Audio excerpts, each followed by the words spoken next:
This week on Cantina Chronicles, Adam and Ben discuss all the Star Wars news out of San Diego Comic-Con. And then we finish up the pod reviewing the final issues of the High Republic and the High Republic Adventures comics. Grab yourself a seat and let's talk Star Wars.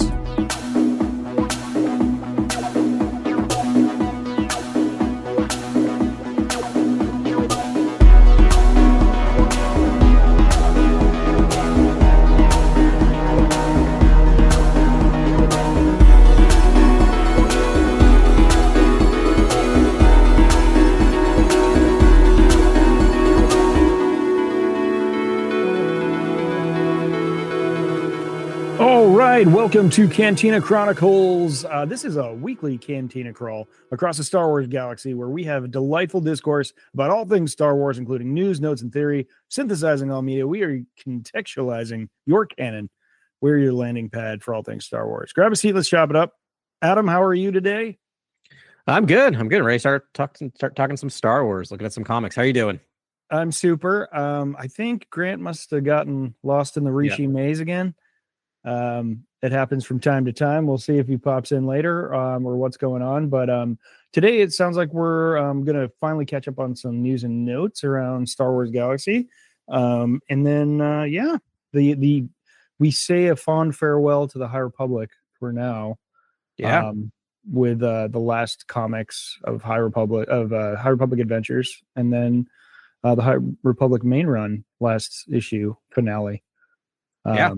Which is going to be good. Which is good. It's bittersweet, but it's a nice little add-on. These comics had to end, and so it's a fun little coda to have there.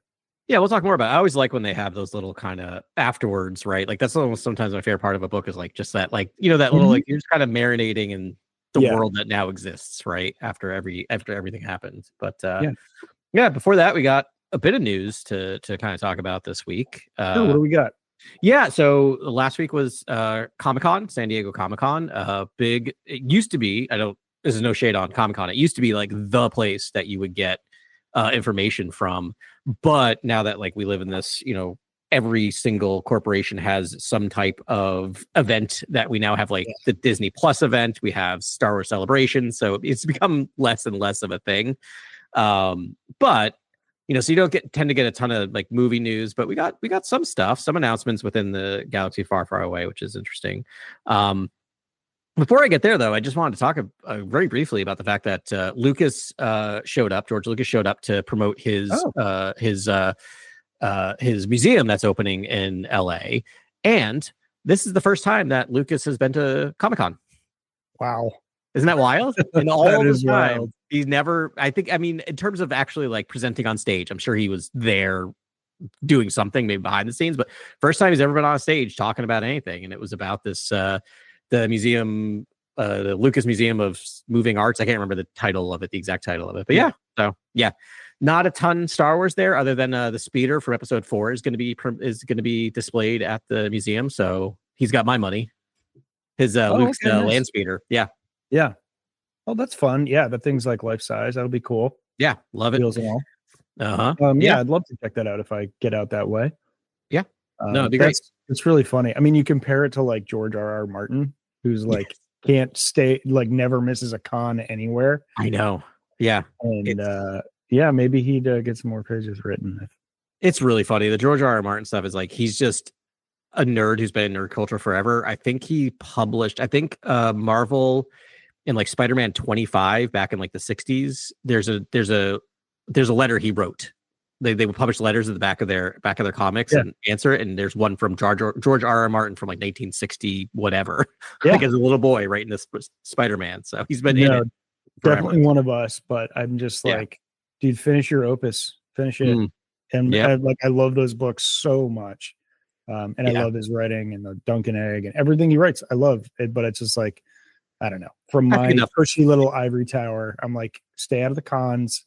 It's time to your victory lap is like 10 years long right now. I know. Like, and you haven't even finished the thing. So no, and I think enough time has passed from the finale of the show that people are like, because like myself, just I know it's not a Game of Thrones podcast, but real quickly, like I read the first book and that was it, and like after the finale of the show, I'm like, I cannot wait for him to finish those books because I'll just read those books because I know it'll be better. Like I know it'll make me feel, even if it's the exact same ending, the way he'd put it into context, I'd feel differently about it. I feel like this, as opposed to 100%. Plus, there's all these extra characters that need to have their plots resolved. Right. And he's like, Gilroy's like writing. It's like the joy is in the process. And in each different, instance. Anyways, you're right. It's not. I'm just saying that's in stark contrast to Lucas, who apparently has just never taken a victory lap in front of his fans. No. Which is kind of wild. Still has never done it in terms of promoting Star Wars.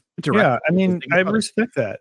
Yeah, I mean, he knew it. He didn't need to go there. What was that going to do for him, right? Like, what was it going to do for Star Wars? People were going and coming no matter what, especially, in the heyday. So yeah, I guess you're right. Like, he's a film nerd. He's not a comic book nerd. He's not like a nerd like the rest of us.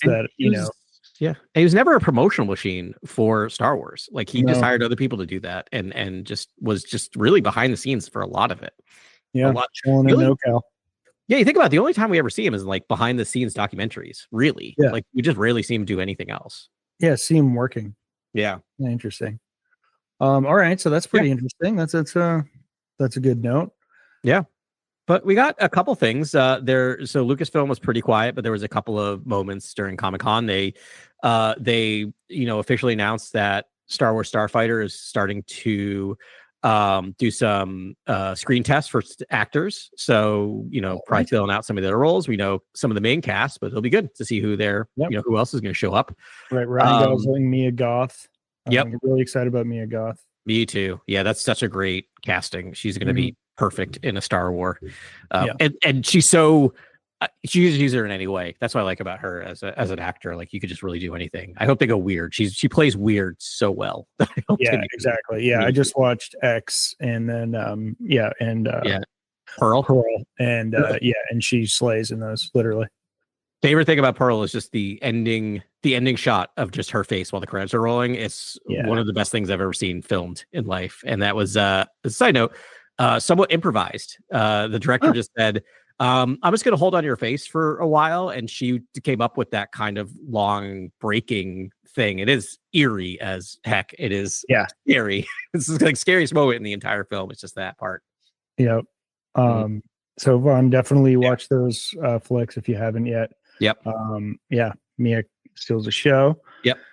Cool. What else do we? Yeah. So all right. So screen test. That's a nothing burger. Nothing. Okay. Yep. They confirmed that Ahsoka season 2 is continuing to film in the UK. And they showed a still, the first still, and it shows Ezra. And I mean, what's interesting about it is the picture. If you see him, he's clearly it looks like a medical barge. Like it looks very much like it's from Empire, right? And so it's now confirming at least that we're going to follow him, back in our galaxy or back in the Star Wars galaxy, I should say, and see what he's doing. And it's kind of interesting. The picture they showed, he's kind of like smiling almost. Like he's just, it's interesting. It doesn't seem dour. So I'm excited to see that. He's a smiley guy. He looks so much like the animation in that shot. That might be why they used it. But shave the beard, looking exactly like Ezra. Wow. Yeah. Really looking forward to more from that character. Me too. He was, he was fun in Rebels, but he was like very adolescent in Rebels. Yep. But like young adult. Yeah, Ezra, I think, is more tantalizing to me. He was so good in the first season of Ahsoka. I was going to say, the actor whose name is escaping me, is just I knocked it out of the park. It felt like the same character, but as a grown up, and I really appreciate what they did with him. And it's still like the last thing I wanted was him to be on a planet just dour and grumpy or like whatever, and he was just still Ezra. Like he just found a way to commune with animals. Like I just love it. Yeah, he's like the epitome of the child that was raised well. Like like Kanan and his family, like they really made him a good person, and he really understands what it means to be a Jedi fully. And he's not alone. Like he has the Force, and he just used his training and lived his best life, and that was super great. Yeah, it's so interesting because I feel like I got to rewatch it, but there's part of me is almost like I wonder if he just thought he was just going to be there forever. Like he just made a life. Like I appreciated that. It's like, this is what I do now, and I'll just live out my life here and do good and help. Yeah, living Force. He's like, I found these cool little shell creatures, and like they're my homies now. Yeah, That show's got some really great stuff in it. It's a beautiful corpse, as sometimes they call it in in screenwriting, where it's just like, maybe it doesn't come together perfectly, but there's so many great little things in it. Aman Esfandi is the name of the actor. Yes. Just to call him out. Yep. What else? They showed a still from Maul, Shadow Lord. It's also Nothing Burger. It's like Maul holding a double lightsaber. It's like Maul doing Maul stuff, being Maul. Yeah. Like, it's not really anything other than. I think they just wanted to show off. Like it's the animation continues to just get better and better. Like he looks craggy. Like you can almost see like the definition on his face. It's kind of wild where it's got to with the animation. Oh wow. Yeah. Yeah, that's cool. They always take leaps. It's getting scary.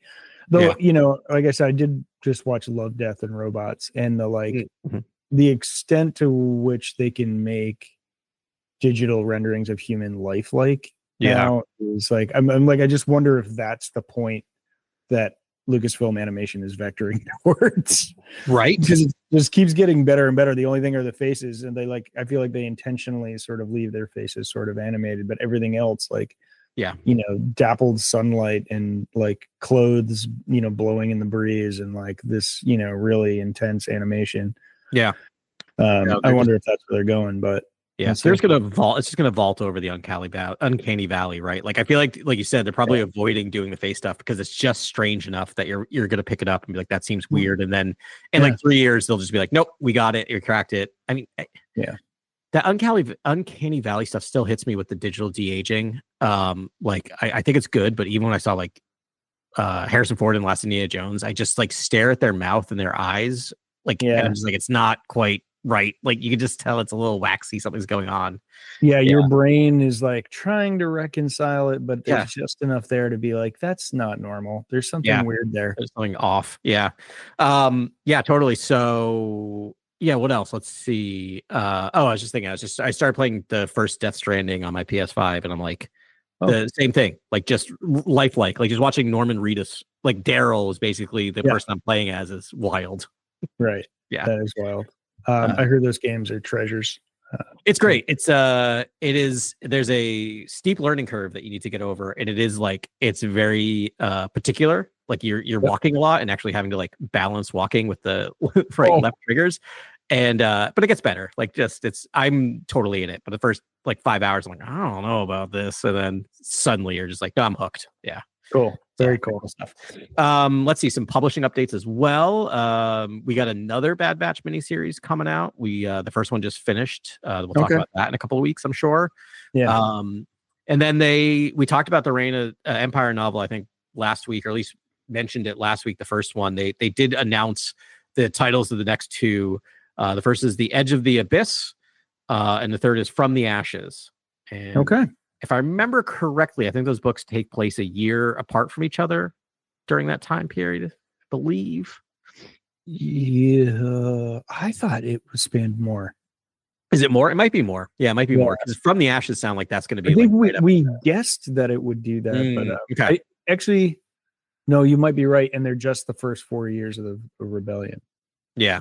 Or of the reign of the Empire. Yeah. Great. This is first quality. What could be right? If only we had a third seat. Only way. Right now. That's the problem.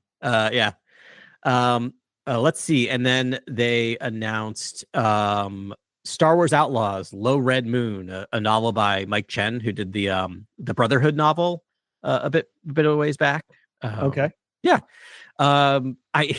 So one of the news sites I was getting this from, or kind of looking at the summary of ComicCon, had a really snippy comment of like, I don't understand why they're doing this. It's like, no one asked for this.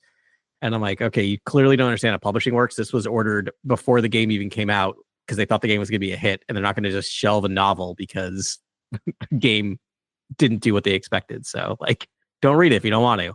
I'm interested. I'll 100% read a Outlaws novel. I could spend some more time with ND5 and Jalen Vrax. Yeah, I know. I'm on a roll here of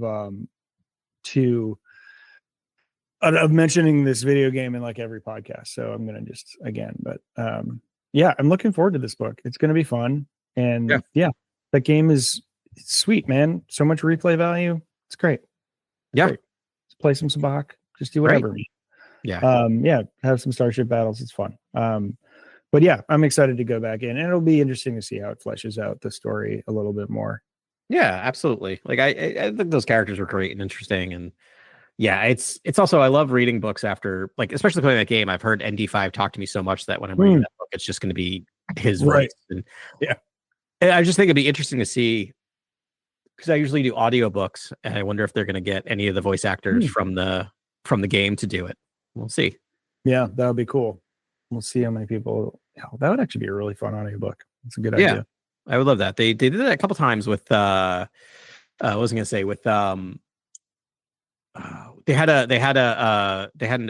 a Rose Tico novel that came out around episode 8, and they actually got Kelly Marie Tran to read the audiobook. Cool. Which I thought it was really cool. Yeah.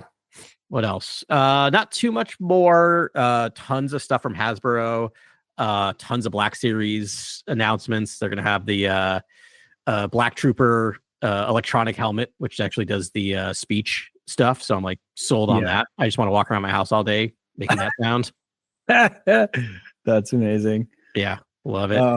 I have an answer for you, by the way, on the there you go. I could tell. I figured you were doing that. Yeah, there is a time jump. So the first one was right after, right? Yeah. The second book is 6 BBY, so there's a big time jump for nice. That. Yeah, that's huge. Okay, cool. And then we don't know for the third one yet, but at least the Wikipedia had it as 6 BBY. It's interesting from the title of the third one, From the Ashes. A part of me wonders if it's like after the fall of the Empire. Like it might just be 0 BBY or even ABY. Around ABY. Yeah, I don't know. Yeah. We'll have to see. It'll be interesting. We kind of lose her because she's not in. Yeah, she doesn't show up until Return of the Jedi. Right. Yeah. So. Yeah, it's true. Like you're right, because now that we have. Right now we have Rogue One. We know what Mon Mothma was doing like right before the Battle of Yavin, and then we know what's happening at Endor. But those like 4 years in between, we got nothing. We have no idea. So yeah, if she had like a side mission, that would be so interesting to me. Yeah, like what's going on like during the Battle of Yavin and then thereafter. Like, all right, you've exploded the first Death Star. Like, what's going on? Like, politically, is she like pulling strings? Like, that is fertile ground right there. It's totally, there's so much storytelling there that could happen. So, yeah, looking forward to those. That first book was so good. That great. We always joke about we took like government and politics was a pillar for a while, and it's just like so hard to imagine it'd be done in a compelling way. But now that we have Andor, now that we've seen Mon Mothma, it's like, I want a political intrigue book about Mon Mothma. Like, give it to me. Totally. Yeah. No, it's so good. Yeah. And then Hasbro stuff, nothing too huge there. The two that jumped out at me, as we talked about a bit offline, is that they have the Mace Windu and Darth Sidious from episode 3 figures, so you can recreate that fight. So do they come together? It's like a staged like piece. I don't know. Yes. Yeah, I think so. $70. Yeah. So that's got to be for 2 of them. The Darth Sidious has 2 separate heads, one pre-force lightning and one post-force lightning. So I love that. I just want to buy it because I just want to set up with him cowering on the ground and Mace Windu standing over him. Yeah. Oh my god. There's an Asajj Ventress coming out. That's the bounty hunter. So it actually has the bounty hunter helmet that she wore, which is pretty sweet. All right. Cool. Yeah. And then the big one for me, at least, is the Stranger Chimere from Acolyte, and it's got like the helmet, the bracers, it's got everything. So it looks pretty sweet. Cool, man. Yeah, I mean, I love all that stuff. I really would like to get that helmet someday. I think it's just kind of beautiful and terrifying, but beautiful. It's so cool. I just remember when that first was revealed, I'm like, I don't know how I feel about this. And then just after I saw it in use, I'm like, yep, sold. It's so good. Yeah. Before we move on, I wanted to give a shout out to a YouTube channel. Yeah, I sent you guys the link. Apparently, you didn't dork out on it as hard as I did, but the channel is called the Space Bar. Yes, yeah. It's called the Space Bar, which is a great name, by the way. Seriously, and it's just some dude that 3D models like fly-throughs of vehicles and stuff in Star Wars, and he has like a comprehensive map that's labeled 3D fly-through of Palpatine's office. Yeah, it's wild. And, I think it was that those action figures is what made me think of that. But and there's sound design, and it's like he did the whole thing. So, or she, it's amazing. So Yeah. I just want to shout out the Spacebar. If you're a hardcore Star Wars fan and you like cross sections and weird models and stuff, go check it out. Yeah, check it out. Totally worth watching. Ben sent it to us, and I watched it later, and I forgot to respond to it. Yeah, it is spectacular. It's really cool. It's wild. Like, it amazes me the amount of, like, I know we have a podcast that has nearly 500 episodes, but every so often I'm like, wow, those people are really dedicated. I mean, like hundreds of hours. Yes. To do that. Yeah. Right. Yeah. So really good. So is that the end of the publishing news, or was there anything else? That's kind of it from Comic-Con. There is some out there speculation / news that might be fun to talk about for a second.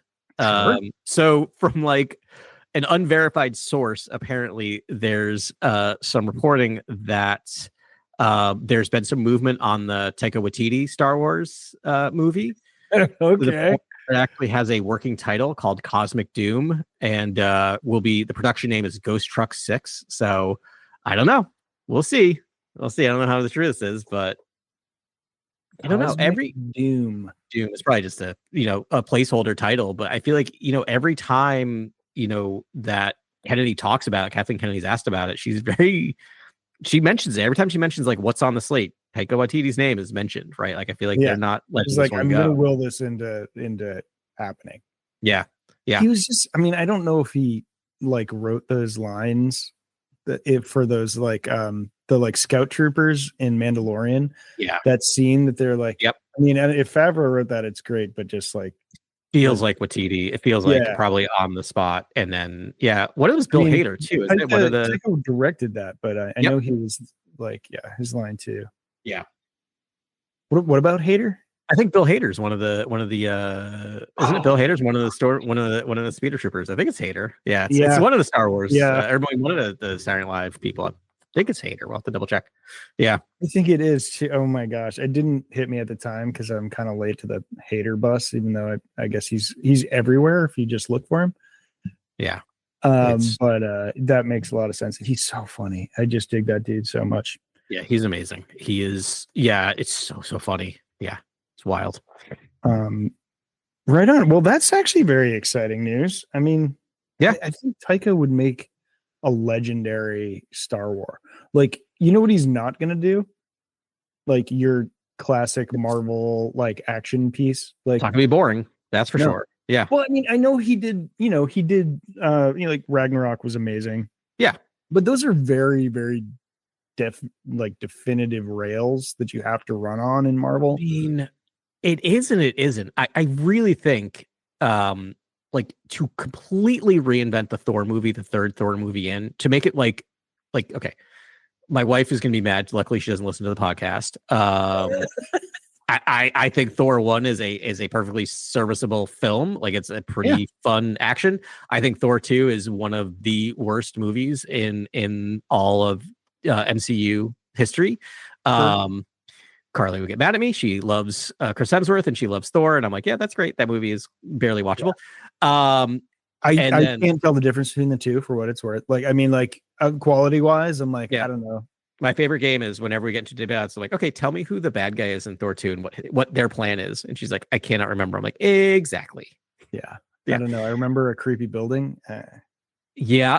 And then but Thor 3 comes around, completely reinvents the character, completely reinvents it. And I think, for better or worse, gave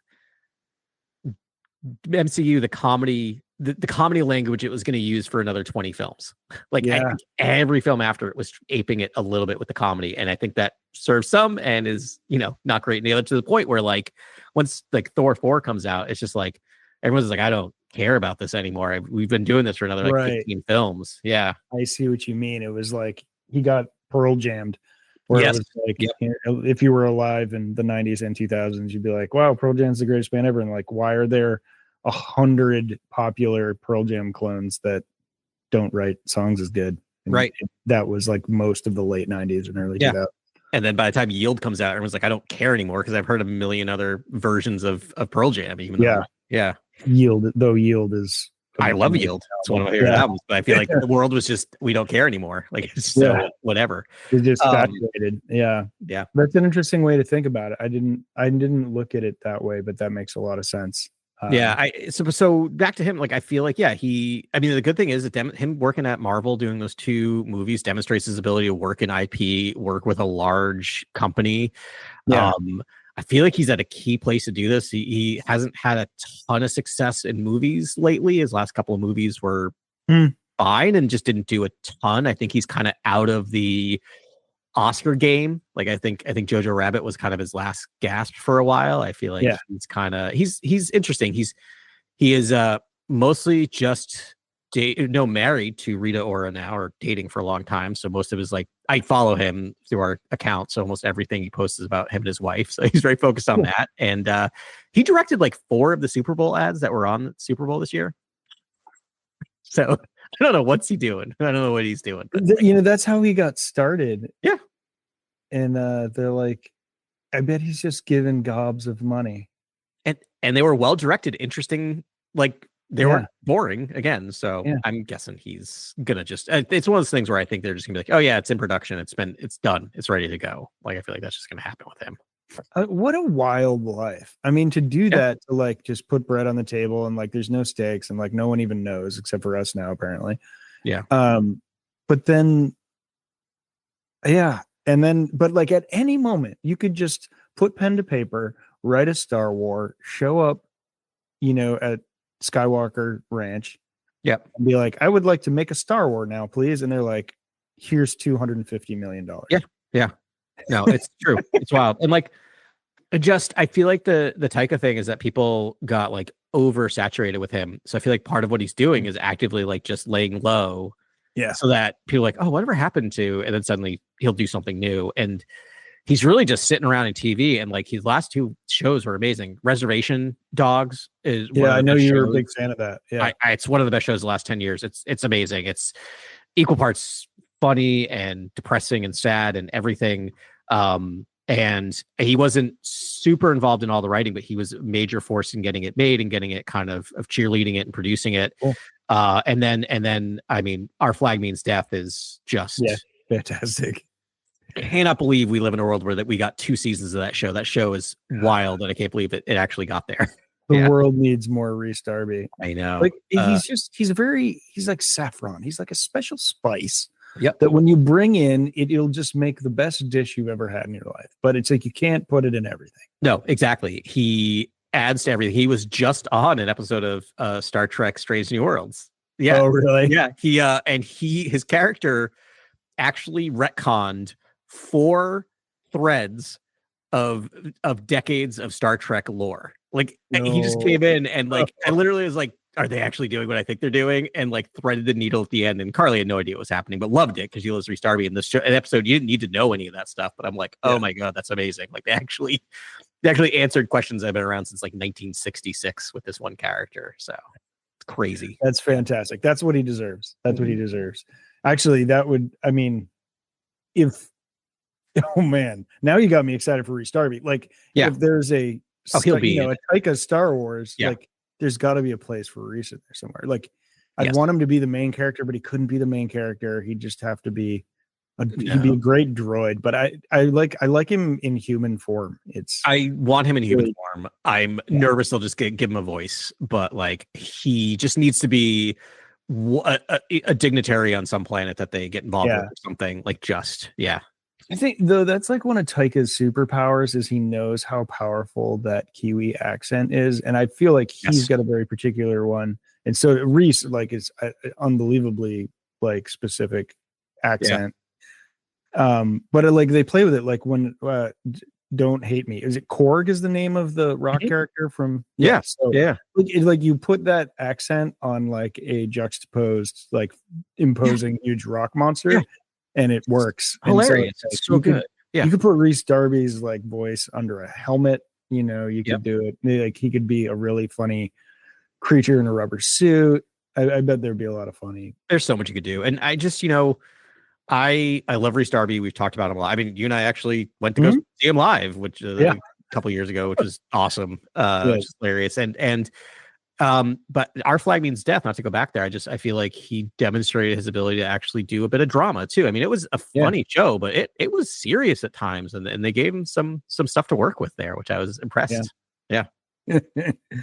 Yeah, no, you're right. Like there's real, yeah, in between there's a lot of drama in there, but Yeah. it is hilarious. But yeah, we can just cross our fingers and hope that A, this movie gets made, and B, Reese Darby's in it.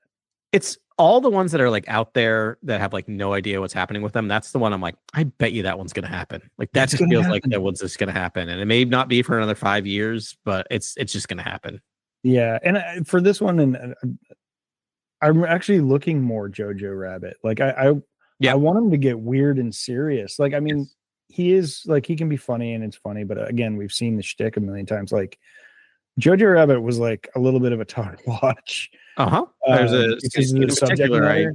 The scene in particular I think about like all the time. Just red shoes. Just red Don't shoes. don't Yep. think about that, dude. You Yep. gotta whenever you think of that, you need to say, brain, I don't need that memory right now. And I Yeah. don't need it ever, Yeah. actually, as it turns out. So feel free to Yep. put that somewhere else.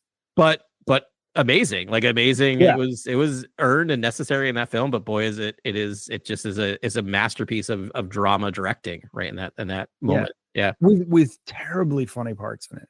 Terribly. Hilarious. Yeah. The little kid that ends up like becoming a colonel, like as Yes. he grows up and like in the war, but he's like still like 8.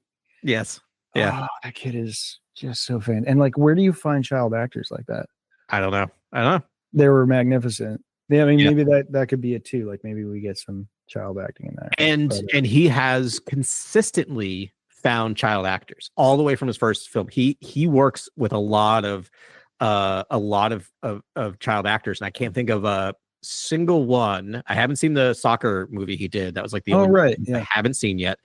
There's a lot of kids in that, I think, but yeah, he's so good. Like the wildebeest. I can't think of the name of the Hunt for the Wilder People. Hunt for the Wilder People one he did All right. is really great. Everyone should watch it. It's kind of what got him like into America, into directing, even though it's a still I think New Zealand, but got him recognized, got him bigger stuff, got him Thor basically. But it revolves around a child. It reminds me of just like 28 years later in terms of like your whole film hangs on a kid, a child actor, and it can make or break it. Yeah. Which is so like on a string without a net below you there. Yeah.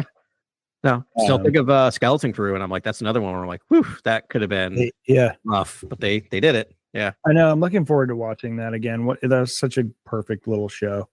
The main girl in it, not the one with the eye implant, not the Lobot looking one, but the other one, I can't think of her name. She just got cast as the main character in the Buffy the Vampire reboot series. No kidding. So that's good for her. Yeah. Good for her. Yeah. Well, she can act. That's a huge gig. Yeah. She's got a lot of Buffy to watch. Right. Yeah. Cool, man. Yeah. That's really cool. Well, if that's it, maybe we should talk about these comics. Yeah, let's do it. Let's say goodbye to the High Republic. Right. Can we start with High Republic Adventures? Yeah, let's do that. First, that's, it's good, but we'll probably have less to talk about there. Yeah, it's gonna go by. So we had 2 issues here. Yeah.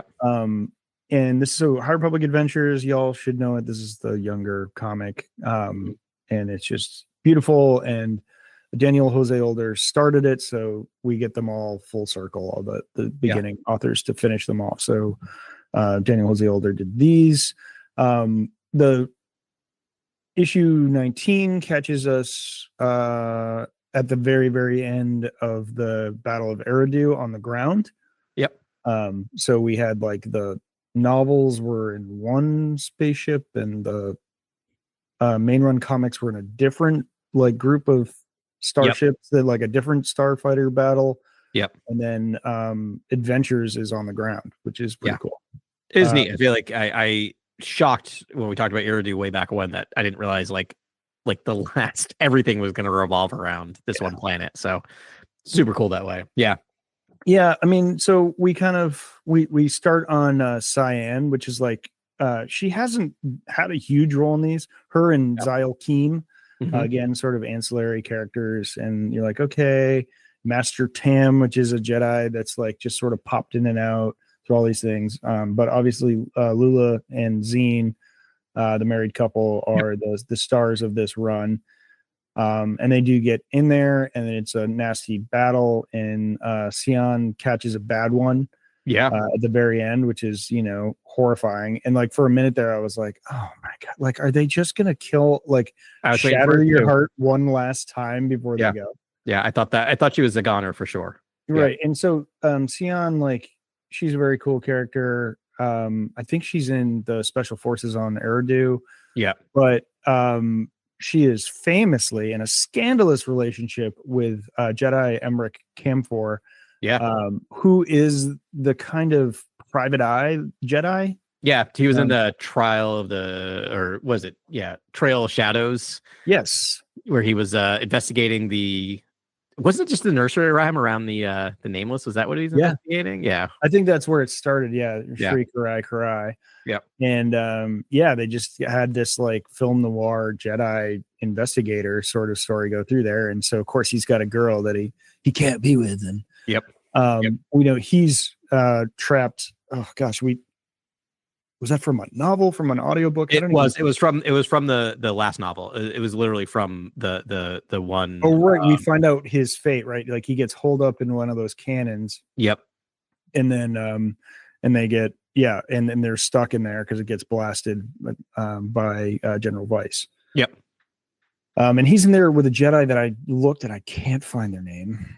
I can't remember either. It's the one that's in the book. They're just together in there, and I don't think I couldn't find it either, or it honestly didn't look that hard. But yeah, that's the main. I looked back through my notes, and I'm just like, it's just him in that. So, anyways, he's trapped, and the Jedi he's with is seriously wounded, but he's carrying him out, and but that hasn't resolved yet.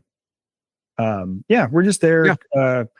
Commander Crash, the pink-haired character that had her own sort of side comic, is here, and she's running the thing, and so battle ends, and they meet up with Rom Jamaran and his posse, which was the other half of this as well. And they were like kind of the younger reader sort of novels. Yes, they showed up a lot in the young reader stuff. Yeah. But Dan crossed over into this quite a bit. Yep.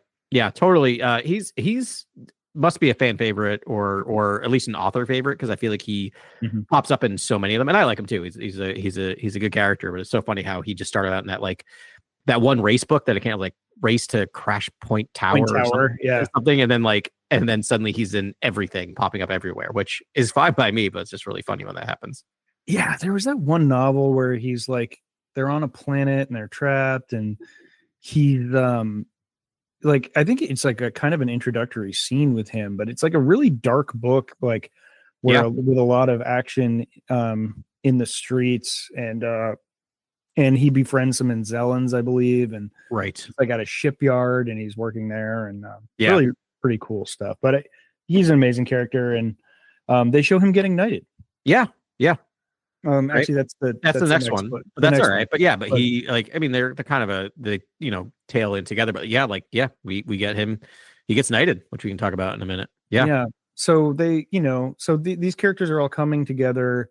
The Tarkin twins are back together again, which I feel like there's an electro pop band. It does sound like a band. Totally. The Tarkin twins. Yeah. But yes, Octo twins. Severin and Navaj are their names. And they're, leaders of Eridu and Tarkins, obviously. The big part of this issue seems to be a lot of reunions in a fun way, as it should be in terms of like a postscript, right? It's a lot of people like, oh, you're alive. It's kind of a nice way after all the loss. There's even a note that says they're like people yelling names.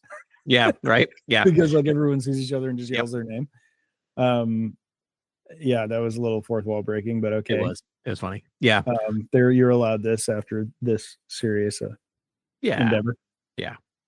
Yeah. A lot of these, especially 20, we'll talk about in a moment, is like a victory lap. That's all it is. Yeah. I think you're right. It's like, 19 is reunions and 20 is celebration. Yeah. And let's just get to it. I mean, 20 starts with a eulogy for Buckets of Blood, and there was a Tormund Buck frame in 19, just sort of like in full gear. Yeah, like full armor. He looks, dude, he's amazing looking. It's so cool. It's what I love. I mean, the books are so descriptive, but I love the comics that you just being able to see exactly what he looked like in that art is so cool. the art of the Chag and like drawing the Chagrin in like the coolest way possible. Yeah. They're already like cool ideas, but I feel like it came from like probably a stupid rubber outfit that they threw together in like, half hour. Always. But like now it's made it to the comics and they look amazing. So cool. Yep. Very neat. So they're doing the eulogy for Buckets and a song breaks out because I think Zine was a singer in her off year in her when she was sabbatical. When she had a did she have amnesia or the other one had amnesia, but she was just her girlfriend had amnesia. And then and Crash also, they were in a band too, weren't they? I think like Crash came out of, wasn't Crash in a band? It should be in a band. Yeah. She looks like Pink, actually. That's all I think. Oh, totally. Of, like, think of yep. Yeah. But song breaks out, and that's the rest of the comic is the song. Yeah. It's the song. Yeah, they just do lyrics and panels of things happening. So then I'm like, okay, and I'm flipping through and I'm like, all right. So it's like a story is happening in pictures under this song, and it's kind of like a what happens after sort of feel. Yeah, it's what I like is like almost like for mostly in the middle there, a character, each page is a character's story. And what I appreciate about the storytelling is it also shows them at the beginning, right? Like it shows them where they started, their journey, and where they ended, which is that's the nice thing about comics, to be able to do that is in a single page. It's great. Yeah. So it goes so some highlights. So we do see Ram United, as I mentioned, which is very cool. And then Crash grabbing seed. So this kind of lost me, but then it made more sense once I read the High Republic finale. Yeah. They're replanting. So there's like the blight like messed up so much that they need to replant all the areas that were hit by the blight. So that's what they were showing there. Yep. And then so Jedi Master Tam and Terra Sanubi like are reunited, I guess, probably because they were separated by the storm wall. But like Terra Sanubi is like Jedi Master Sanubi or Sanube. I think he was one of those characters that just like got lost behind the wall. No stories about him. Never, and then they're just like, and we found him. He's alive. All right. Oh yeah, that guy. Yeah. In the end, and it's like he's important if you watch the Clone Wars. Yep. Animated series. He's in there. And also if you watch Obi-Wan. Spoilers. Yeah, that's right. I forgot about that. Yep. Yeah. But it's that was a weird call, a weird pull, and it was. That's kind of random. That's pretty much it. And then everyone parties and it's great. I mean, it's nice. It's a good way to end it, right? Like it's that victory lap that I was talking about, and it is it is nice to see that people are doing well. Oh, is that? Ooh, was it in there? They actually show the kids from the Young Jedi Adventures. There's a page with Zeb and not Zeb or I can't remember all Nubs, and I should be able to do it from reading that. Yes, they actually show them, which I thought was a nice little nod. They don't get a ton, but they're there and they're happy. And I'm like, part of what I always talk to Carly about that, because my daughter sometimes watches that show. I can't push it on her, but every so often I'll be like, oh, thank God she wants to watch it. I can like geek out a little bit. But I always talk to Carly. I'm like, I don't know how long lived some of those characters are, but some of them are totally around during Order 66, and that's really depressing to think about. Like, I don't know how long the Nubs or Noobs characters live, those aliens, but I mean, that's rough. Yeah. And then they all died of natural causes. Exactly. Yeah. That is funny. Yeah. Very cool. Let's move on to the High Republic finale. Yeah. This was great. So this all centers around Keith Trennis. We start with Commander Johan, the Long Beam pilot. Yeah. She's the pilot of the Long Beam. And I just think it's funny. She just shows up in all the things. I know. Yeah. Little blue dress and always there. Yeah. She's like, side character.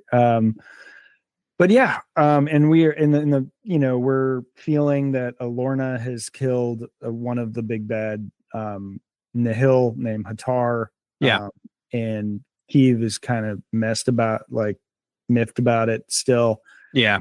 And Yeah, and Keeve's just starting to ask a lot of questions about things, and she like understands that, like, I asked her to do this and she did it, and it's Yeah, like, what did I expect her to do? This is Lorna yeah, McKee. Like, I yeah, can't be disgusted by the act that I forced into motion. yeah, And that's like, the snake eating its own tail. She's like, but I'm a Jedi and it's wrong. So why did I do the thing? Light in life, more yeah, depth. And like, she's just feeling the hypocrisy, the paradoxical nature of her job. yeah, yep, Yeah, kill for peace. So yeah, that's kind of where we meet her. But ultimately, they're landing, they're on Coruscant, and there's a giant reunion. It's her and Skier, yep, and they get together, and Eve has to make her report to Yoda, right? yeah, yep. Where Oh she wait, learns of the yeah, yeah, go ahead. yeah, no, you're right. Sorry, there's two halves of this, and I'm like, wait, am I confusing this? So Yeah. yes, the first half, yeah, she has to report to Yoda. Yep, she promotes Yoda, so we get a Tarek and Sarek reunion Yeah, little postscript with that, which I like. That they're still siblings. They still talk to each other, but they've acknowledged they each need a little bit of independence. It's a cute little moment between them, so that's nice. yeah, we sort of ended with them agreeing to disagree, which is Yeah, where they've kind of been at for a couple of stories at this yeah, point. but they seem okay with each other's choices finally. So Yes, yeah, yes, peace. Yeah, there's peace yeah, there. yeah. Probably happens when one half of you like kind of dies for a while. So Yep, totally. And then learns the fate of Avar Chris and Elzar Mann. yeah, not great Yeah, news. yeah, And yeah, and tough.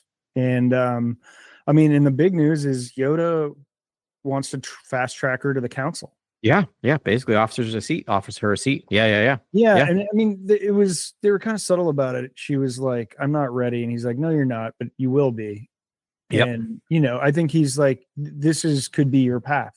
Yeah. This, we want this for you. You did tough jobs, and they've always used this. This is Kevin Scott, but this device with Keeve is she's always talking to herself. We're always in her head in Yes. all Yeah. these comics, Yep.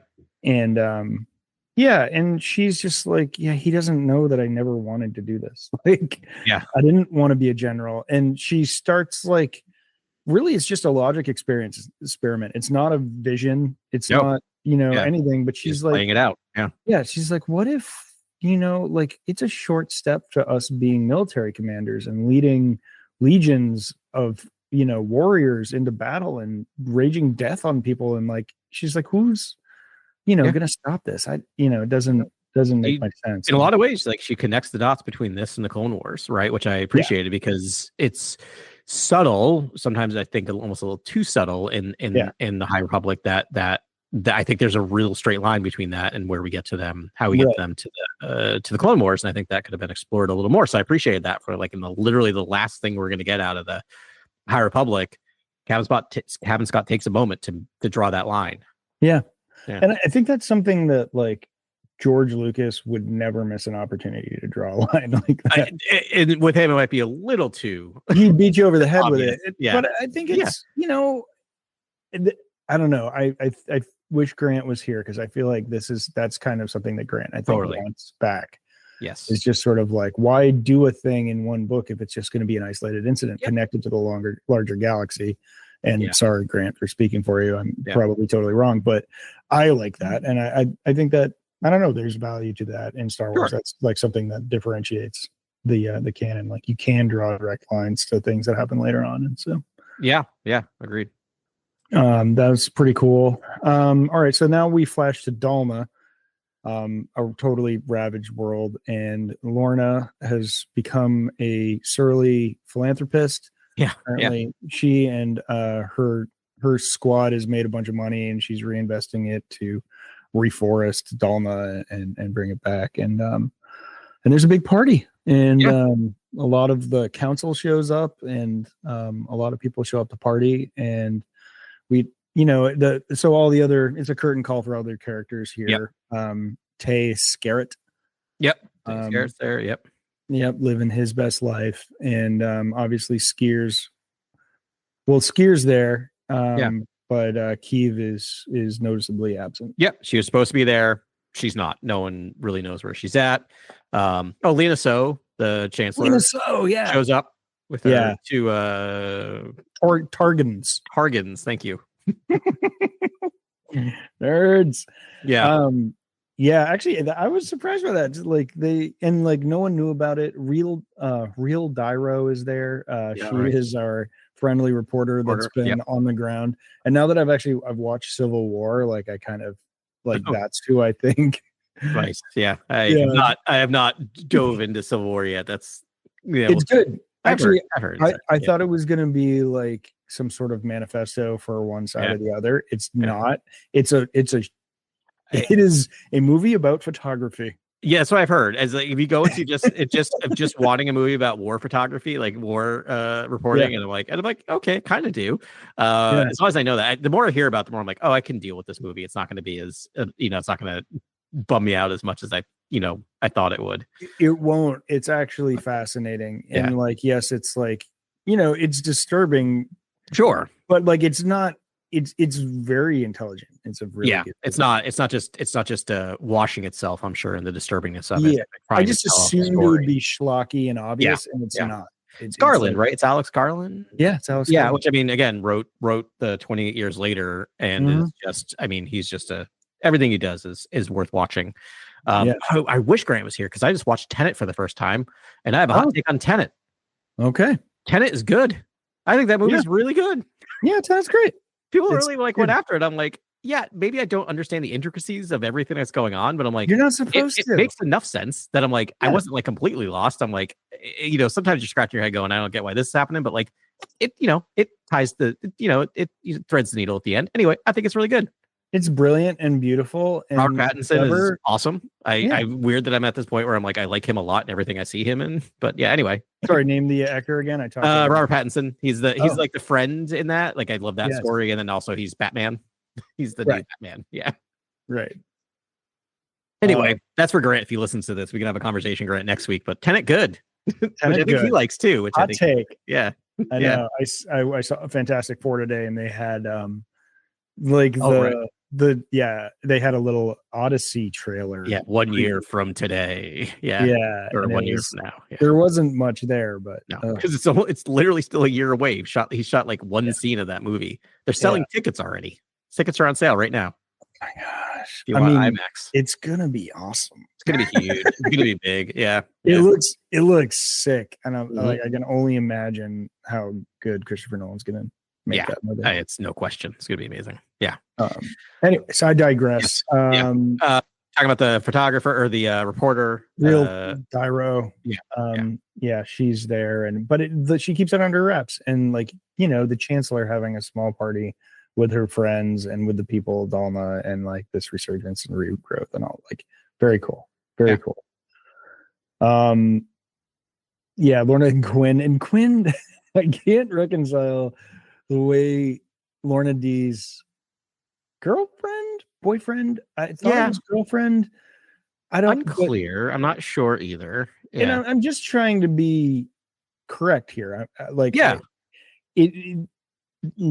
Quinn is drawn very much like a male alien species, but the voice acting is like very much a female alien species. It's very unclear, very alien. I don't remember any pronouns used, so it's just kind of like either. No, it's a paramour. It's her, Lorna D's paramour, whatever. But I know what you mean. Like I've been just again trying to be right now out of curiosity. I'm not sure. I think they're just being nuanced, and they're like, that's a female, creature that you've never, and it's also like it's a species I've never seen before. Yeah, so it's even more confusing. I mean, not to get too far down the loop on this, but it's amazing that we have all of these species, and we're for the most part only dealing with two genders. Which, if you look at like biology and the way biology works, is a lot of other of supposition in other species or other planets. Is there's a lot more than just two sexes if you think about how reproduction can work. So they do that in Star Trek ever so often, which I appreciate. So I'm just like, who knows? You're going to run out of pronouns at that. You get it in Star Wars every once in a while. People that can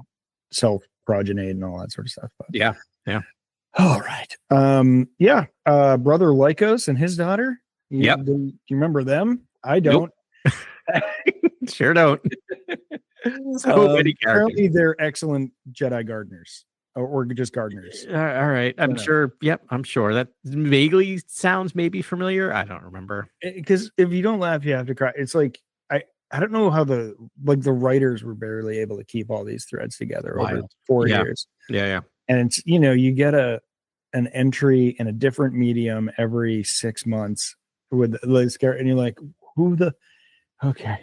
Yeah. I would need to reread this whole series like 4 times to make sense of it, I think. At least 3. Yeah. No, right? Yeah. I can't. That's the joy. Yeah. It's sure. Yeah. I mean, I love what they do. It's just like you would have to live in this world. Like it'd be the only media that I would be consuming at a time in order for me to take this part. Like I would have to stop watching TV. I'd stop having reading other comics. I'd have to stop reading other books. I would just have to live in the High Republic for like a year in order to get this all down. I mean, it's again, so ambitious, just so ambitious. Yeah. I mean, I own most of these books now. I think I do. I think I own everything. I think I own all the comics, everything. What are the names of the characters again? Wait, Brother Lycos? Brother Lycos. Thank you. And then his daughter wasn't named. It's just look, it's Brother Lycos and his daughter. I'm repeating this to see what they were in. But we can keep talking while I'm doing that. I will. So we have another named alcohol, which I do a terrible job of it. I really should highlight it more, seeing that this is Cantina Chronicles. Right. So they have Mappa is what they're drinking at this party. And that just sounds a lot like grappa to me. Grappa, thank you. I'm like, it sounds like another alcohol. I couldn't think what it was. Grappa, totally. Yep. Grappa. Yeah, and I'm pretty sure that's it like Italian hooch. And and the locals drink it. It's like Mad Dog 2020, but like classy because it's Italy. Yep. I've had some. And so that's kind of fun that we got that as well. You find anything on Brother Lycos yet? Yeah, Brother Lycos is actually from issues 1 to 4 of the High Republic Phase 3 comic. So they were there. Really only in 1 and 3, and then indirectly mentioned in 4, and then a lot of indirect mentions, stuff like that. So so that's it. So they were there, but that was 20 some odd issues ago, and hundreds of issues of comics. But so it's weird that it's Dalna too. That was one that I had to look at. So Dalna tracks back to Phase 2. This was like R.I.P. Kevmo Zinc. Mm-hmm.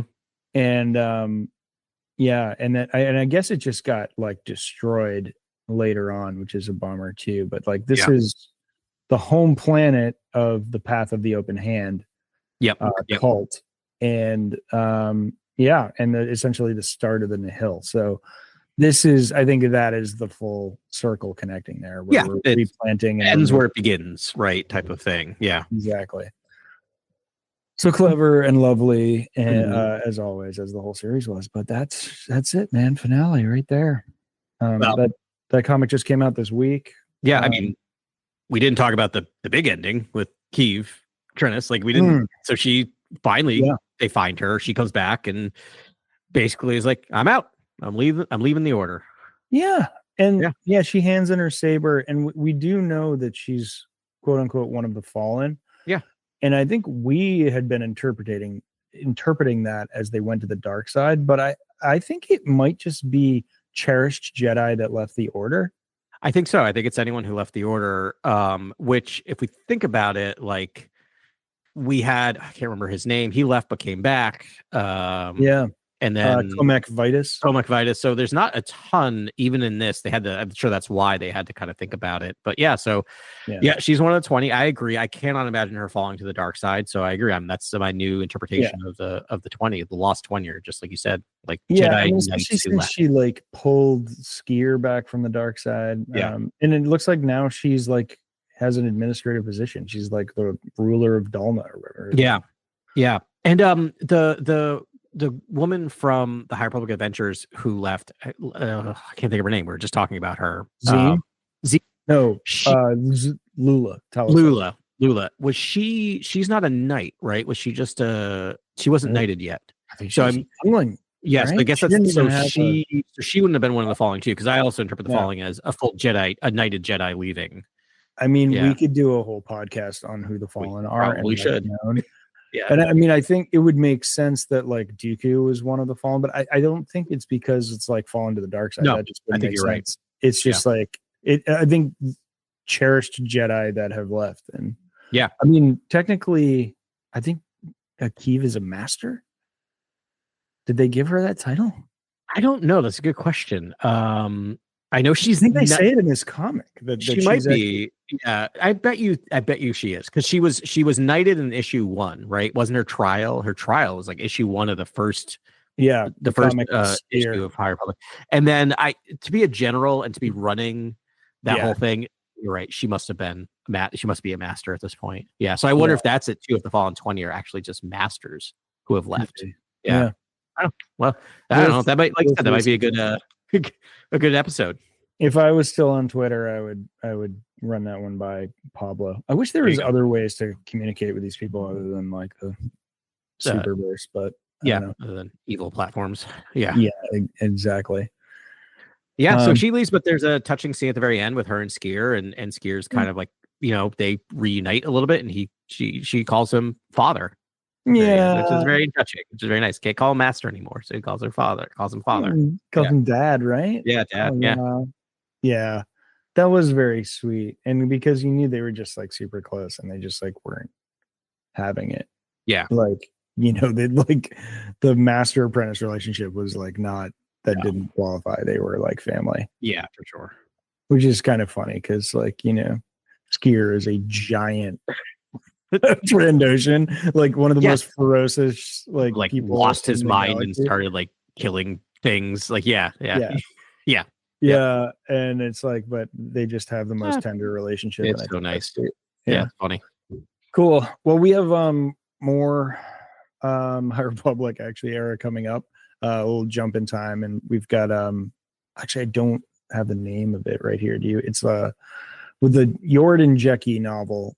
Yeah, it's got an odd name. I can pull up the spreadsheet. Oh yeah, and it is the Crystal Crown, the Acolyte, the Crystal Crown. Yeah. I guess this is going to be some sort of prequel to Acolyte, and Yeah, we have a couple of books, because then we have a Bad Batch novel coming out, I think next week. Yeah. Oh, it's Sanctuary. Okay. Yeah. Brad. And then there's a lot of Bad Batch stuff coming out. It's funny. Yeah. Well, I enjoyed Wayseeker so much that I have pretty high expectations, probably unfairly, for Tessa Gretton's Crystal Crown here, but I don't know. I'm ready, dare to be surprised. Great. She's great, and the young adult ones are pretty compelling usually. So I'm sure it'll be a good story. It may not be, as high level as Wayseeker, but I'm looking forward to it. It'll be good. Jecki and Yord are fantastic characters. They are. Yeah. Oh man, I can't think of Jecki. It's gonna be hard to read that book. Just every time. I know. I just remember going, no, when it happened in the show. Yeah. She died how she liked to live, kicking ass. Yep. Yeah. But cool, man. Well, all right. We'll see which one of these lovely things we want to cover next week. Maybe it'll be comics. Yeah. It'll be a novel. But there's tons of content floating around out there. So we'll do it. Sounds good. All right. Yep. And hopefully we'll have Grant back with us. He gets out of that nebula or whatever he's stuck in right now.